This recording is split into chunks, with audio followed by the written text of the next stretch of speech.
On this episode of Inside Iowa, we'll learn more about Cambus and how it got started.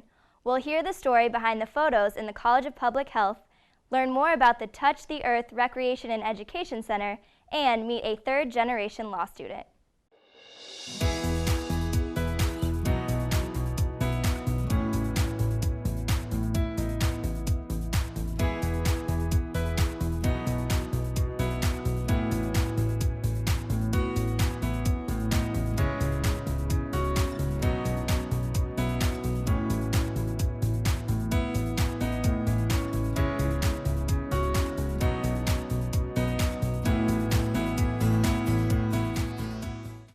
Hi, I'm Haley McMiniman, and welcome to Inside Iowa, your inside look at what's going on with students, alumni, and faculty. With the weather getting cooler, more and more students are starting to ride Cambus. Did you know students founded Cambus in the 70s as a way to cross the river during wintertime? Check out everything you need to know about our campus transit system. Welcome to Cambus.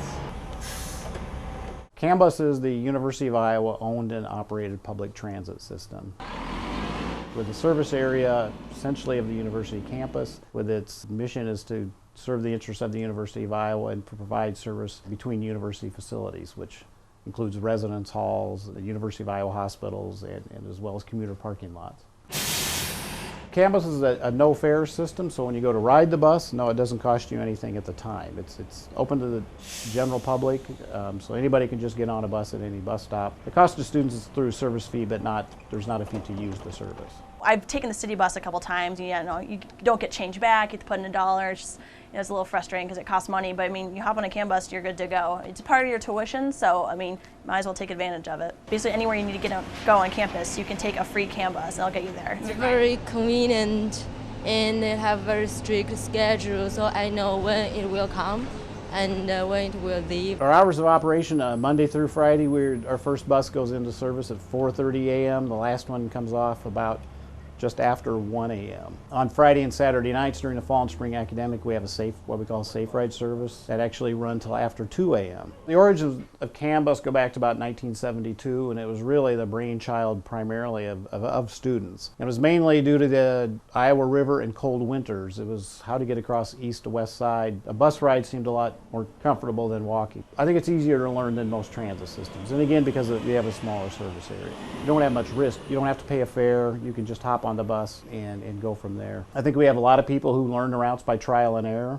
They get on a bus and they think it's going somewhere in particular, and it goes somewhere else. It ends up being a rather short trip. At all the Cambus bus stops, we do have signs that inform which route stop there with a map showing where they go, and then all the scheduled stop times. Now I have what we call the Bongo system, which is a real-time passenger information system. This information is available on the web, it's available on smartphones. You can carry this information around with you. You can actually in real time find out where the bus is located, the route it takes, and also the predicted times for the next arrivals. When I try to catch a bus, I just text the Bongo code, tell them where I'm at, and it tells me if it's in the winter and I see it's 10 minutes away, I can go inside and warm up a bit and then come back out. Or in the summer, if I need the air conditioning, I can go inside and wait, so it's perfect. We replaced 23 of our buses. So now we have low floor buses, which are much more user-friendly. There's no stairs to get in and out of the bus. The buses are Wi-Fi equipped. We also have gotten security cameras on the buses. We're always looking ways we can utilize technology to move forward. The other thing with the buses, just by getting new buses, now they have updated equipment. We have clean diesel. That's a good way to protect the environment. The less cars you drive, the less fuel, gas you will spend, and since this is free, we should take advantage of this. The last 2 years we had record ridership. We're probably looking at about 4.3 million rides. So it's very heavily utilized. So I think everyone definitely wants to spend a little time and explore the service. During the school year, it comes so often that it's actually faster. February is usually your biggest ridership. They may encounter full buses at times where they have to wait for the next bus. So students will need to get aware of that. The College of Public Health opened its doors to their new building near the end of 2011. University of Iowa Professor Emeritus of Photography, Peter Feldstein, was commissioned to create artwork for the facility. He traveled the state photographing the diversity of Iowa residents.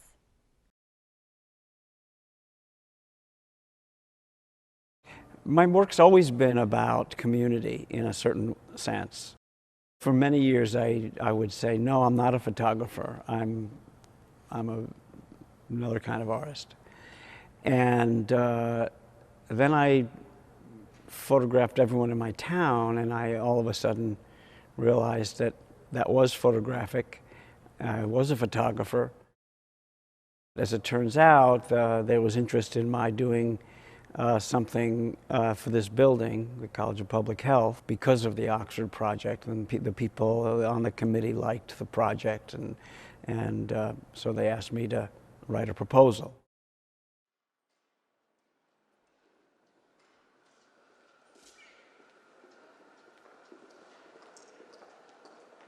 Everybody in the state is in some way affected by what the college does here. So that was where I started.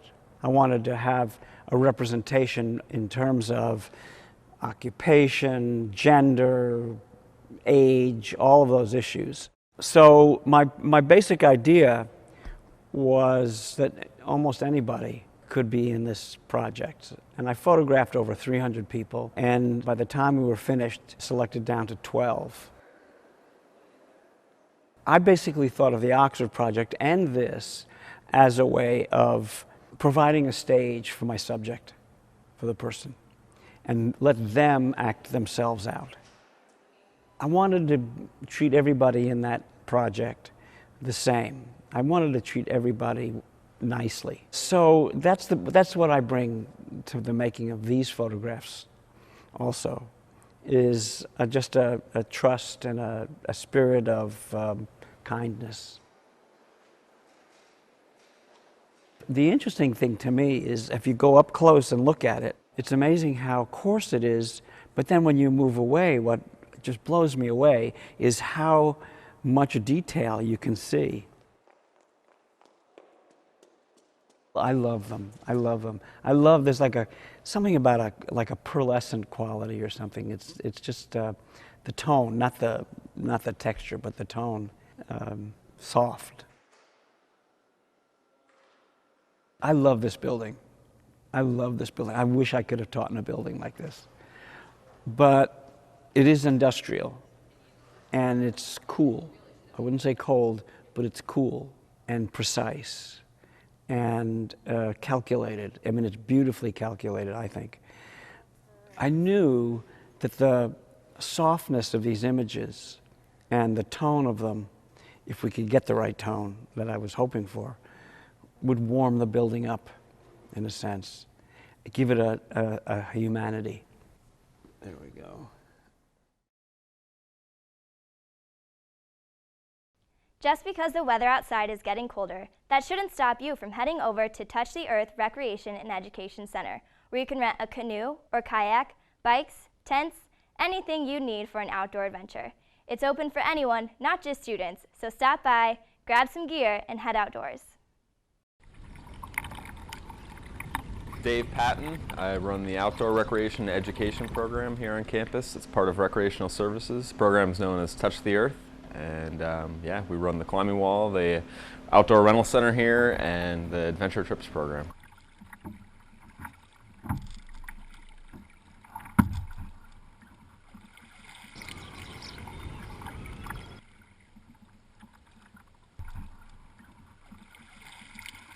The climbing wall is kind of our main piece. It's located in the Campus Recreation and Wellness Center. It's a 52.5-foot climbing wall. It's 2 years old in our brand new rec center. I mean, you can't miss it. If you find the rec center, you can't miss the climbing wall. It's right there in the open foyer.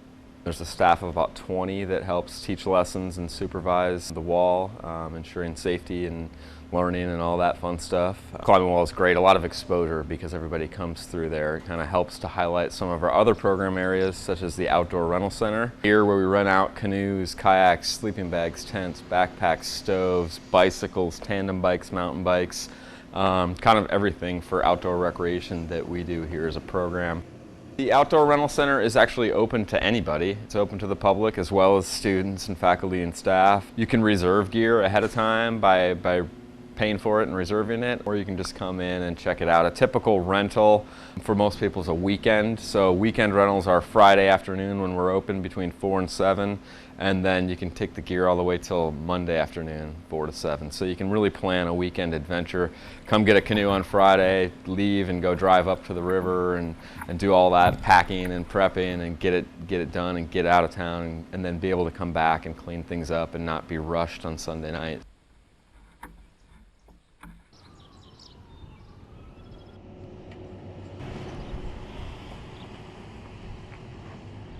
Everything is, again, available for rent. Pretty easy process just to come here to the Outdoor Rental Center if you can find us. So from campus, you go past Kinnick Stadium and go west on Melrose. It's off of Mormon Trek in Melrose, right by the Athletics Hall of Fame and the new Sports Medicine Clinic. Adventure trips, again, it's kind of the pinnacle of the program for me in my mind. It's like what I like doing, of course, is leading the trips. We have a spring break trip that we always do to Moab. It's a multi-sport trip. A day of climbing, a couple days of backpacking, usually a day on the river, definitely a day of mountain biking out there on the slick rock trails. On a winter break sea kayaking trip to the Everglades National Park, and that's great. You pack all into the sea kayak and actually go out into the Gulf of Mexico for 5 days, stay on an island and do day trips from there. Everybody has something to contribute, whether they've been camping or climbing or boating or whatever the trip is. They have some life experience to bring to that, and the being together in that trusting nature, it really forms a great group dynamic. So, a lot of fun.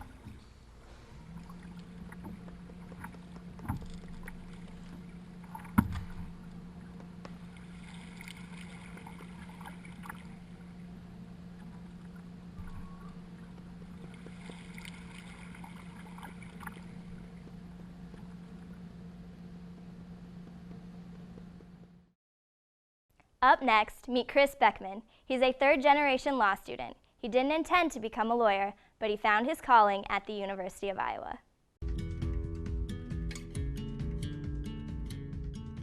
My great-grandfather, my grandfather, and my dad all went to the University of Iowa College of Law. They all practiced in Iowa, in Burlington, Iowa. And they've all been small-town lawyers, and it's been a really good profession for our family, and the University of Iowa College of Law, has been the place where, my family has learned to do that. It's funny you say that, and it sounds like such a tradition, and that I would be expected to go do that. And I didn't feel any pressure growing up that that's what I needed to do. I left seeking out my own interests, going into journalism, the J School here, and going into art, and it wasn't until I had my own experiences, I found my own interest in law, that I decided to go to the University of Iowa College of Law. Now, of course, as soon as I said that I was interested in applying to law, my dad was really excited. The thing that really stood out for me about the University of Iowa College of Law when I toured it were the way the students all seemed really engaged and like they were making a difference and getting involved. And that stood out to me. That's something that's exciting to me. It seems like there's a passion here for law. That does it for this episode of Inside Iowa. Check back next week for new features over all things Iowa. See you then. Thanks for watching.